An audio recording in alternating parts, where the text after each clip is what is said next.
দিদি, আজকে কি রান্না হবে? দেখোই না, আজকে বানাচ্ছি রুই মাছের ঝোল আর মুড়ো ঘন্ট।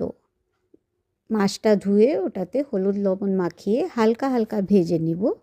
তারপরে তৈরি করব মশলাতে দিব আদা, রসুন, পেঁয়াজ, গোলমরিচ, লবঙ্গ, কাঁচা লঙ্কা আর আমি দিয়েছি কাঁচা হলুদ, ওটা মিক্সিতে বেটে নেব। তারপরে কড়াইতে দিলাম কালো জিরা, কাঁচা লঙ্কা ফোড়ন আর ওটাতে দিলাম মশলা ভালো করে ভেজে ওটাতে দিলাম আলু আজকাল খুব ভালো লাগে, তো আলু বড় বড় কেটে আগের থেকে ভেজে রেখেছিলাম।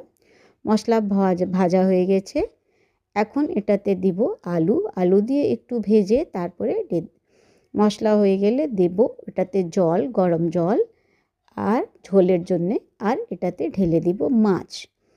বাস, জল ফুটিয়ে এসেছে। এখন দেখুন ভালো করে ধনিয়া পাতা দিয়ে এটা রেখে দিব। এখন তৈরি করব মুড়োর জন্যে। আদা রসুন একটু শিলে ভালো করে বেটে নিলাম আর মুড়োটো ভালো করে ভেজে নিলাম। মুড়ো ভাজা হয়ে গেলে এটাতে দিব মশলা, ওই আদা জিরার মশলা দিয়ে এটা ভেজে নিব।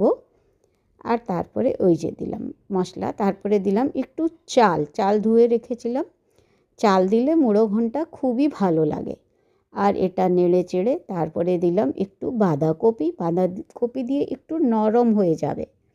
বাঁধাকপি দিয়ে একটু ঢাকা দিলেই বাস আমার মুড়ো ঘন্ট তৈরি হয়ে গেছে। চলুন এইবার আমাদের খাবার তৈরি হয়ে গেছে। এদিকে মাছও হয়ে গেছে, ওদিকে মুড়ো হয়ে গেছে, ভাতও হয়ে গেছে। খাবো গরম গরম ভাত, মাছ ভাজা, মুড়ো ঘন্টা আর মাছের ঝোল। হলো না? একদম পিওর বাঙালি খাবার। দুপুরের খাবারে মজাই এসে গেল। মুড়ো দিয়ে ভাত খেলে বাস ফুল তৃপ্তি। এই যে দিলাম মুড়ো ঘন্টা, তারপরে ঝোলের মধ্যে নতুন আলু এসেছে, সবাই খেতে খুবই ভালোবাসে। ঝোল ঢুকে যায় ওটার ভিতরে, খুব মজা লাগে খেতে। হয়ে গেল না পারফেক্ট বেঙ্গলি লাঞ্চ প্লেট? বাহ, আপনারও খান। আর যদি ভালো লাগে তাহলে চ্যানেলকে লাইক অ্যান্ড সাবস্ক্রাইব করবেন।